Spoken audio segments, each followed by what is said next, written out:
Cuisine. Aujourd'hui on se retrouve pour faire une recette de cookies aux M&M's. Je ne sais pas si vous les avez déjà goûtés, si vous êtes déjà allé chez Subway. C'est des gros cookies avec des M&M's, donc les couleurs sont super jolies et ils sont super bons. Donc j'ai voulu les faire à ma façon. Je les ai fait avec du... Anatole, je peux filmer tranquille? Oh, je peux même pas t'engueuler. Je voulais l'engueuler et quand je vois ça, bah après j'arrive pas. Bah non. Je les ai fait avec des flocons d'avoine et du beurre de cacahuète pour appeler le goût des M&M's. Ils vont être assez gros, super moelleux, fondants, croustillants, mais à tomber par terre. J'adore. Allez, c'est parti, on fait la recette. On aura besoin de 100 g de farine, 100 g de flocons d'avoine, 100 g de beurre de cacahuète, 120 g d'huile de colza ou de tournesol, 160 g de sucre roux, un œuf,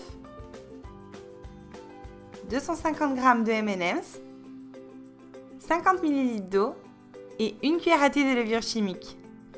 Pour le beurre de cacahuète, en fait, j'ai simplement utilisé des cacahuètes qu'on pourrait trouver pour l'apéritif, grillées et salées, que j'ai mixées jusqu'à obtenir une pâte et c'est tout. Donc le beurre de cacahuète, il n'est pas sucré. Si jamais vous voulez utiliser du beurre de cacahuète du commerce, à ce moment-là, réduisez un petit peu les quantités de sucre dans la préparation parce que celui-là, il sera déjà sucré. C'est tout. Pour commencer, je viens prendre environ 250 g de M&M's. Vous pouvez en prendre plus si vous aimez les cookies bien garnis. Je les mets dans un sac congélation et avec un petit pot en plastique, je viens les réduire en miettes. Je fais des morceaux assez grossiers. Vous pouvez aussi faire la même chose en utilisant un mixeur, en ne mixant pas trop longtemps. Dans un saladier, je viens mélanger la farine, les flocons d'avoine, le beurre de cacahuète, le sucre roux et l'huile. Et à l'aide d'une fourchette, je viens mélanger le tout jusqu'à obtenir une pâte homogène. Petit aparté, mais je tiens à le préciser, dans toutes les recettes que je réalise qui contiennent des œufs, j'utilise uniquement des œufs de poule élevés en plein air. Ils coûtent un peu plus cher, mais pour une bonne raison et pour moi, elle est essentielle. Je viens ajouter ensuite un œuf à la préparation et je mélange de nouveau pour l'incorporer complètement. Je touche ma pâte qui est beaucoup trop pâteuse pour le moment. J'y ajoute donc les 50 ml d'eau.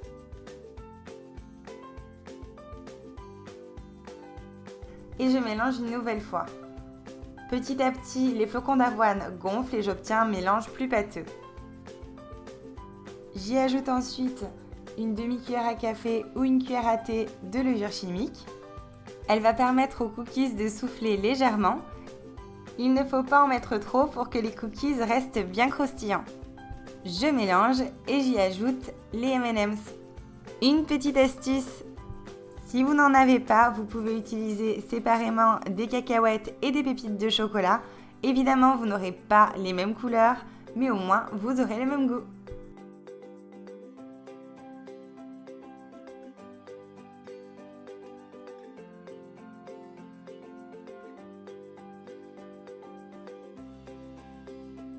Sur une plaque de cuisson, je mets un papier sulfurisé.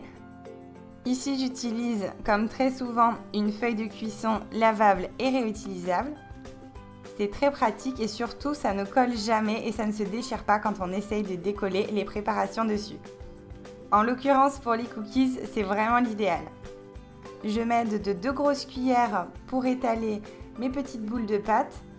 Je fais attention de bien espacer les cookies car avec la cuisson, ils vont venir s'étaler et en cuisant, ils vont gonfler et ils risquent de tous se coller si je ne les sépare pas suffisamment.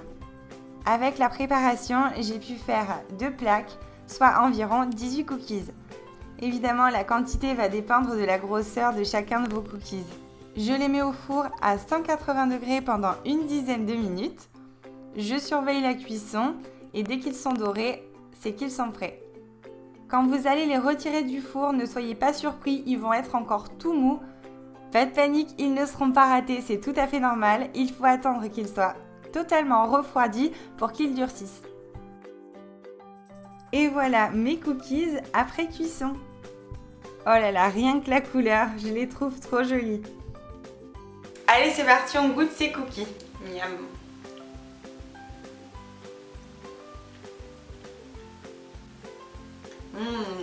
Je me suis fait un petit thé, j'adore tremper les cookies dans le thé. Et voilà, la recette de cookies aux M&M's est terminée. J'espère qu'elle vous aura donné envie de la cuisiner vous aussi à la maison. Dites-moi ce que vous en avez pensé, le fait de rajouter du beurre de cacahuète à l'intérieur de la pâte. Si ça a changé un petit peu le goût par rapport aux cookies que vous faites peut-être d'habitude. En tout cas, moi j'adore, ça rappelle bien le goût des M&M's qu'il y a à l'intérieur, des cookies super colorés, super pour le goûter. Je sais pas si vous le faisiez aussi, mais quand j'étais ado, il y a un truc que j'adorais faire, c'est tremper mes cookies dans le pot de beurre de cacahuète et je les mangeais avec un grand verre de lait pour le goûter. Si vous avez envie de voir d'autres recettes de cookies sur ma chaîne, mettez un pouce bleu sur la vidéo et dites-moi en commentaire quel genre de recette vous ferait plaisir. Si ce n'est pas encore déjà fait, abonnez-vous à ma chaîne en cliquant juste ici. Et en attendant de vous faire une prochaine recette, je vous fais des gros bisous et je vous dis à bientôt. Bye bye!